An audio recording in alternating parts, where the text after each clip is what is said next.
उर्दू के फ़रोग़ में जो मीन्स हैं, जो ज़राए हैं, उसको हमने इस्तेमाल किया और कोशिश की है कि अदबी और सकाफ़ती सतह पर फ़िज़ा अफ़रीदी हो। इस एक साल में 100 से ज़्यादा सेशंस हमने किए, हिंदुस्तान के मुख्तलिफ़ इलाक़ों में गए, जो उर्दू आबादी नहीं थी वहाँ भी हम पहुँचे, बुक फेस्टिवल किया, बुक एग्ज़िबिशन किया, सकाफ़ती प्रोग्राम किया, अदबी प्रोग्राम किया, यूनिवर्सिटी के साथ किया, अलग से भी किया।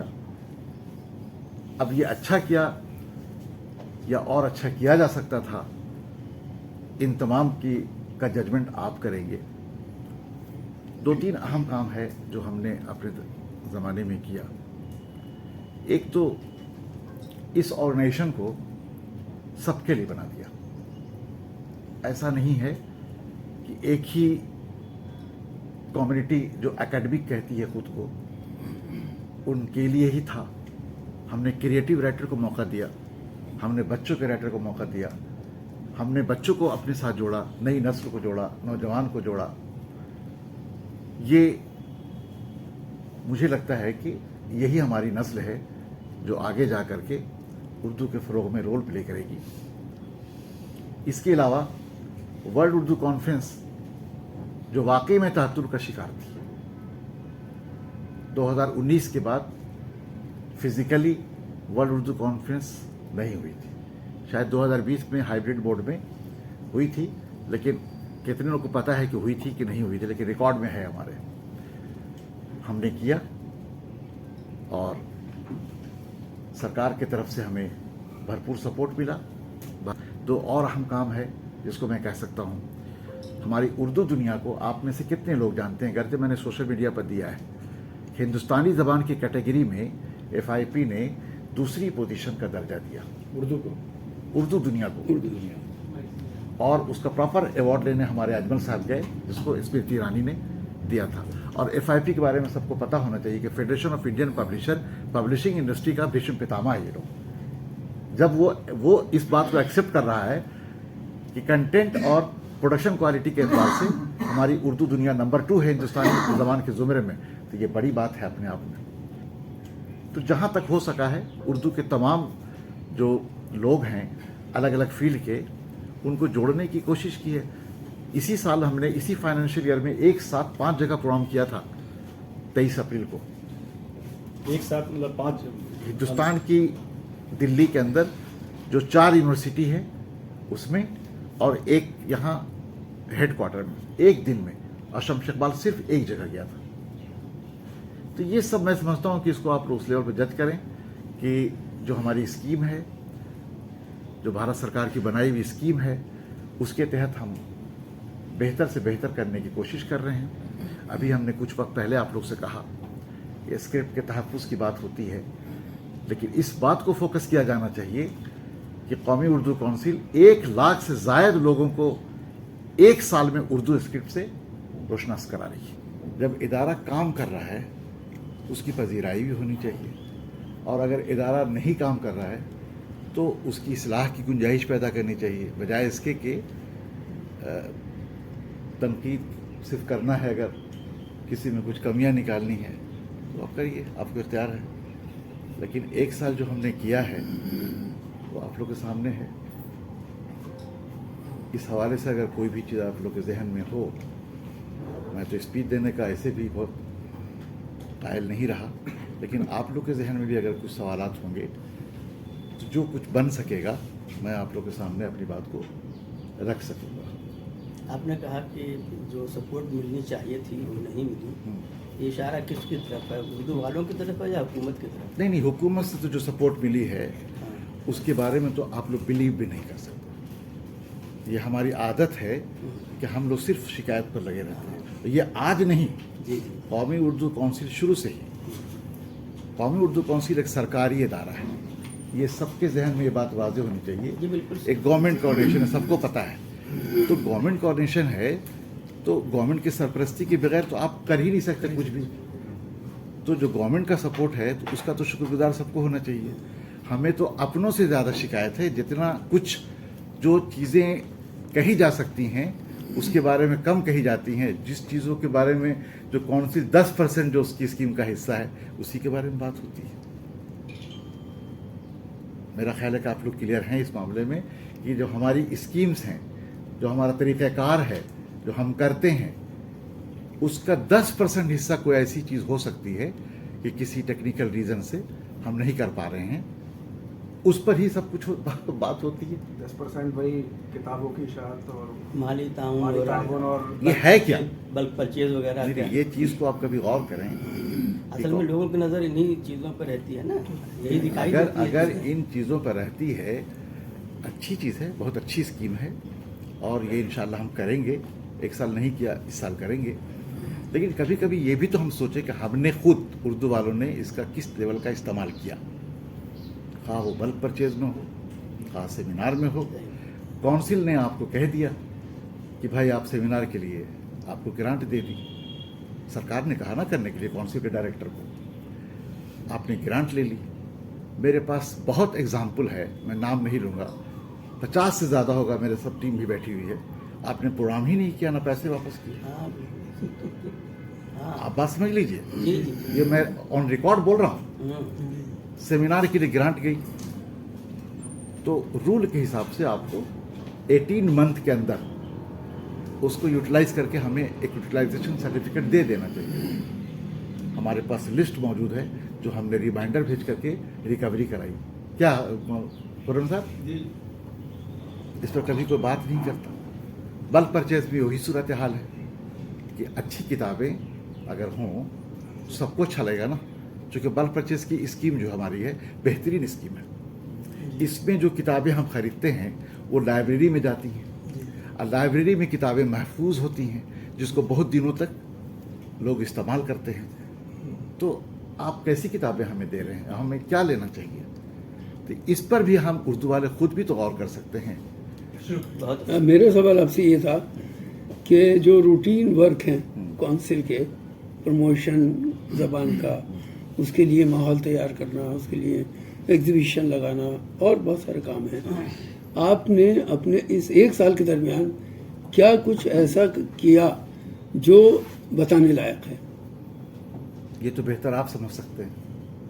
कौमी उर्दू काउंसिल के आप वेबसाइट इस पर जाइए, फेसबुक पर एक साल की कारकर्दगी खुद देख सकते हैं आप, बल्कि ये कह सकते हैं कि मैंने क्या नया किया। आपको ये जानकारी है कि फ्रैंकफर्ट में कौमी उर्दू काउंसिल की नुमाइंदगी हुई। कहाँ अजमल हैं? फर्स्ट टाइम यूरोप गया और आप वहाँ किताबें इतने नहीं जाते हैं। मैं बार बार कहता हूँ कि किताब मेले में शिरकत या किताब मेला ऑर्गेनाइज करना एक इंटेलेक्चुअल डिस्कोर्स, उसका एक प्लेटफॉर्म होता है, आदान प्रदान होता है, एक आइडियाज़ का एक्सचेंज होता है। ये बहुत छोटी सी चीज़ है कि किताब बेचने जा रहे हैं। उर्दू वालों को यही समझ नहीं आता है। ये जो लिटरेसी कैंपेन है ये इसका भी एक ज़रिया है। इंटेलेक्चुअल कैंपेन, उसके आइडियाज़ को एक्सचेंज किया जाता है। जब हम फ्रैंकफर्ट गए, हमारी टीम गई, मैं भी जा सकता था, अजमल गए और अहमद गए, इनको हमने मौका दिया। क्यों?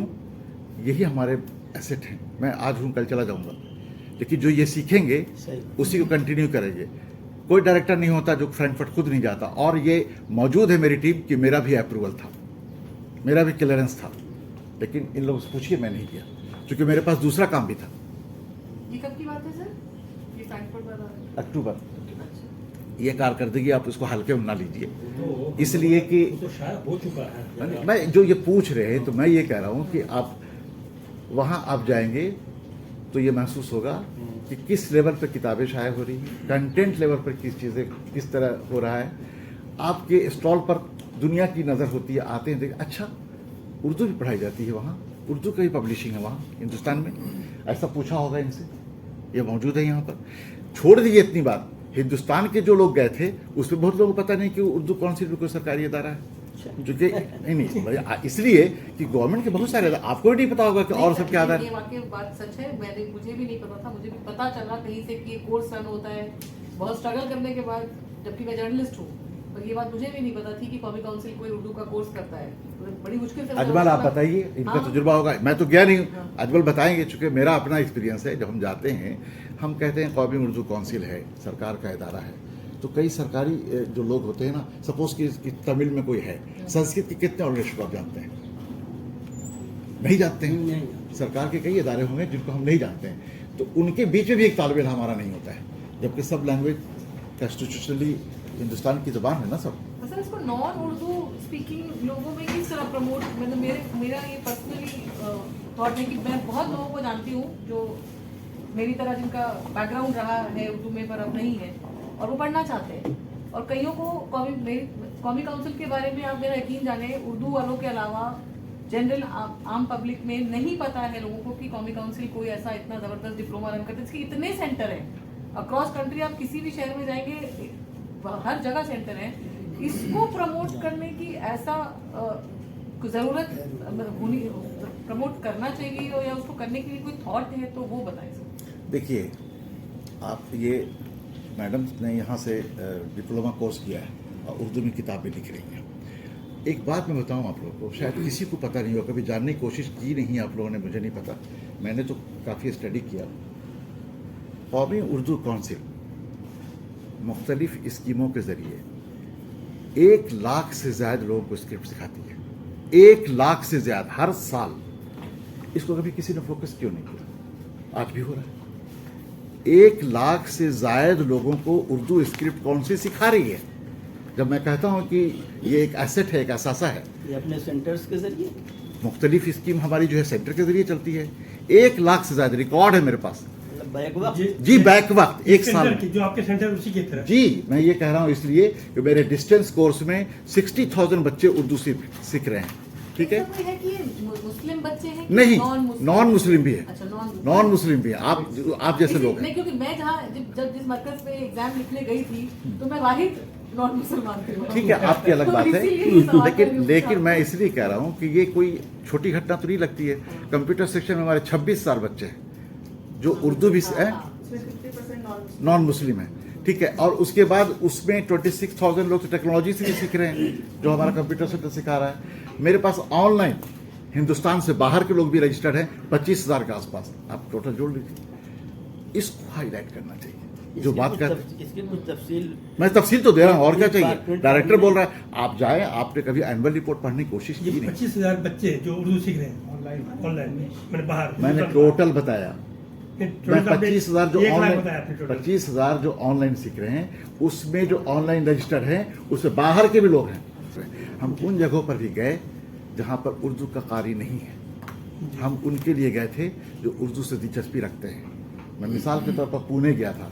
बज़ाहिर लगता है कि बहुत वहाँ उर्दू का कारी है, लेकिन जहाँ ये हो रहा था फेस्टिवल, वहाँ उर्दू का ऑडियंस नहीं था। अपनी टीम को भेजा था मैंने वहाँ। जब हमने अपना प्रोग्राम किया तो लोग उर्दू के सिलसिले में तजस्सुस था उनके अंदर, हम कैसे सीख सकते हैं। हमने गोमती बुक फेस्टिवल में किया, वहाँ सारी दुनिया देखी कि लोग क्वेश्चन आंसर में उर्दू स्क्रिप्ट सीखना चाहते हैं। सब नॉन उर्दू थे, यानी आप ये कह सकते हैं कि मुस्लिम नहीं थे, नॉन मुस्लिम थे जो उर्दू सीखना चाहते हैं। हम संभलपुर में गए, कर्नाटक, वहाँ उड़ीसा, मतलब कोई जगह जो आप कह रहे हैं ना कि अलग से। मेरी कोशिश है कि उर्दू स्क्रिप्ट ज़्यादा से ज़्यादा फ़रोग पाए। जब उर्दू स्क्रिप्ट फ़रोग पाएगी तब फिर आप बल्क परचेज और तमाम चीज़ों की जो बात कर रहे हैं वो हायर लेवल की बात होती है। नीचे की सतह पर जिसको सबसे ज़्यादा फोकस करने की ज़रूरत है वो ये है कि ऐसा नहीं कि मैंने किया, हो सकता है उस जो बनी हुई दीवार, जो हमारी जो एक काउंसिल बनी हुई है, सबने मेहनत की होगी, सारे डायरेक्टर ने मेहनत की होगी, उसके ऊपर हम एक अलग सीढ़ी लेकर जा रहे हैं। ये उन्होंने शायद नहीं किया होगा कि पुणे जाएं, उन्होंने संबलपुर नहीं सोचा होगा, उन्होंने ऐसी जगह फ्रैंकफर्ट नहीं सोचा होगा। तो मैं थोड़ा सा उससे एक जाहिर है कि मैं अपने एक्सपीरियंस के, मुझे ये लगता है कि उर्दू स्क्रिप्ट बचेगी तभी तो आप बल्क परचेज और फाइनेंशियल इंस्टीट्यूशन में बात करें। इस पर बात होनी चाहिए कि आप यूनिवर्सिटी में मालूम कर लीजिए, आप पूरे हिंदुस्तान की यूनिवर्सिटी में टोटल रजिस्ट्रेशन कितनी है भाई, स्कूल की सतह मालूम कर लीजिए टोटल रजिस्ट्रेशन। हम जो लिटरेसी कैंपेन कर रहे हैं थोड़े स्कीम्स, ये बहुत अहम काम है। ये मैं नहीं कर रहा हूँ, ये काउंसिल कर रही है। काउंसिल की पुरानी स्कीम है, इसको सपोर्ट मिलना चाहिए। सिर्फ ये कह देने से कि हम बल्क परचेज नहीं कर पाए और वो जमूद और तातुल का शिकार है, इस लैंग्वेज को यूज़ नहीं करना चाहिए। जब मैं कह रहा हूँ कि 1 लाख से अब मैं टोटल बता रहा हूँ तो 1,10,000 होगा, ठीक है। तो ये तो आप यूनिवर्सिटी मालूम कि जामिया में कितने बच्चे इनरोल हैं, JNU में कितने बच्चे इनरोल हैं, उनकी अपनी जिम्मेदारियाँ, उनको क्या करना है उनको पता है। मैं किसी से मुआवजा नहीं कर रहा, लेकिन काउंसिल जो कर रही है ये बहुत अहम काम कर रही है। इसको फोकस आप लोग को यानी मीडिया को करना चाहिए। ये और ये काम जो है काउंसिल बगैर गवर्नमेंट के सपोर्ट के नहीं कर रही है, भारत सरकार का सपोर्ट है। जाहिर तो भारत सरकार की तारीफ होनी चाहिए। जो बार बार बात होती है कि स्क्रिप्ट हमारी सिक्योर रही है, हम कहाँ सिक्योर, हम सब, और यही हमारा हमेशा रहा है। हो सकता है 2-4 हज़ार आगे पीछे होता होगा, लेकिन यही हमारा परफॉर्मेंस है, आज से नहीं, शुरू से ही। तो क्या आपको मतलब लगता नहीं है कि काउंसिल का ये बहुत बड़ा काम है, मेजर काम, जिसके लिए आप लोग रोज जिद करते हैं? अखबार के सब लोग बैठे हुए हैं। मेरे रिजिम में डबल एडवर्टीजमेंट का जो खर्च आया है बजट, मैंने डबल किया। ये भी नहीं कि 100% जंप है, प्रोग्राम 100% जंप है। किसके लिए? ये उर्दू वालों के लिए तो है। पेपर में जो लोग कर रहे हैं काम, उनको भी तो ऐड चाहिए, हम उन्हें भी दे रहे हैं। तो ये काउंसिल माशाल्लाह किसी किस्म के ट्रबल का शिकार नहीं है। अगर कोई ट्रबल में है तो वो उर्दू आबादी है, उसको नेगेटिविटी से बाहर आना चाहिए। एक सवाल सर मेरा और है, और वो ये है कि आपने हिंदी की बहुत इंपॉर्टेंट किताबों को ट्रांसलेट कराया उर्दू में, जिसमें राय साहब की किताब भी बहुत अहम है। तो ये मंसूबा आपके घर में कैसा है कि हिंदी किताबों को भी उर्दू में आना चाहिए? देखिए, हिंदुस्तान में हम मल्टीलिंगुअल और मल्टीकल्चरल सिस्टम में रहते हैं, जहाँ मुख्तलिफ मज़ाहिब के लोग हैं, मुख्तलिफ ज़बानों के बोलने वाले हैं। अगर आप इंडियन नॉलेज सिस्टम को समझना चाहते हैं या अपने मास्टरपीस को किसी को समझाना चाहते हैं, तो जो सबसे बेहतरीन मीन्स है, जो ज़रिया है, वो तर्जुमा है। आप उर्दू की पूरी तारीख को शुरू से देखेंगे तो उर्दू का बेहतरीन लिटरेचर पर्शियन से ट्रांसलेट होकर उर्दू में आया। अगर हिंदी का बेहतरीन लिटरेचर हम करते हैं या किसी भी ज़बान का, और हम अपना मास्टरपीस उसमें तर्जुमा कराते हैं, तो इसी से हिंदुस्तान बनेगा। आप उनको समझ सकते हैं, आप उन्हें समझा सकते हैं। ये देश जो है ना, मल्टीलिंगुअल है, और हर आदमी को मल्टीलिंगुअल होना चाहिए। मल्टीलिंगुअल अगर आप नहीं हैं तो दूसरी ज़बानों को आप अगर चाहें तो तर्जुमे के ज़रिए आप सीख सकते हैं। और वो अगर तर्जुमे के ज़रिए उनके पूरे कल्चर, उनकी पूरी तहज़ीब, जब ज़बान की बात करते हैं तहज़ीब की, तो सिर्फ उर्दू ज़बान उर्दू तहज़ीब नहीं है, मराठी ज़बान मराठी तहज़ीब, हिंदी ज़बान हिंदी तहज़ीब, तेलुगु ज़बान तेलुगु तहज़ीब। तो सिर्फ ये कह देना कि मेरी ज़बान हमारी तहज़ीब, सबकी ज़बानें हैं, सबके अपने तहज़ीब हैं, उसको आप सिर्फ तर्जुमे के ज़रिए समझ सकते हैं। इसलिए कि ये पॉसिबल नहीं है कि हर आदमी हर ज़बान जानता हो। हिंदुस्तान में 22 इंडियन लैंग्वेजेस हैं। तो अगर सिलसिला चलेगा तो इससे हम एक दूसरे कल्चर को समझ भी सकते हैं, एक दूसरे को इनरिच भी कर सकते हैं। एक साल में कितनी किताबों का तर्जुमा जी? हुआ? एक साल में कितनी किताबों का तर्जुमा हुआ होगा? अभी तो खैर कम हुआ है, लेकिन होगा। एक आपका प्रोजेक्ट था जैसे एक डिक्शनरी, एग्जाम्पल दे रहा अभी एक किताब अभी शाया हुई है, प्रेमचंद की, जो कमल किशोर गोयनका ने लिखी थी। बहुत मशहूर किताब थी। मेरा ख्याल है कि अभी ये किताब आई है और उसे 23 अप्रैल को इंडिया हैबिटेट सेंटर में हम लॉन्च कर रहे हैं। ये भी हिंदी से उर्दू की किताब है। शम्स साहब, एक आपका प्रोजेक्ट था डिक्शनरी और इस्तिलाहों को बनाने का, तो उसमें क्या कुछ अभी हो रहा है? क्योंकि इसकी बहुत कमी महसूस होती है कई जगह पर। डिक्शनरी तो हमारे पास है, कई डिक्शनरी ऑलरेडी है। टर्मिनोलॉजी भी है हमारे पास है। टर्मिनोलॉजी के सिलसिले में CSTT के साथ हमारा एक एग्रीमेंट है। जब वो अपग्रेड करते हैं तभी हम उसको बदल सकते हैं। ऐसा नहीं है कि टर्मिनोलॉजी अलग से काउंसिल बना लेगी। ये चूंकि गवर्नमेंट की बॉडी है, गवर्नमेंट की बॉडी CSTT भी है, तो CSTT जो टर्मिनोलॉजी बना, उनके यहाँ भी काम चल रहा है। जब वो अपग्रेड कर देंगे या कुछ चेंजेस करेंगे तो फिर हम भी उसी हिसाब से चेंजेस करेंगे, या वो जो एडिशन करेंगे उसी के हिसाब से हम आगे बढ़ेंगे। कोई ऐसा पैगाम जो उर्दू के लोगों को आप देना चाहें या उर्दू सीखने वालों को? एक पैगाम तो बहुत बड़ा है कि मनफी रवैया से हम बाहर हों, मुस्बत सोचें, उर्दू के लिए भी सोचें, देश के लिए भी सोचें, काउंसिल के लिए भी सोचें, सरकार के लिए भी सोचें। हर चीज़ को नेगेटिविटी से मुझे नहीं लगता है कि कोई हमें रिजल्ट मिलने वाला है। पॉजिटिव होना चाहिए। पॉजिटिव थिंकिंग सबसे अच्छी चीज़ है।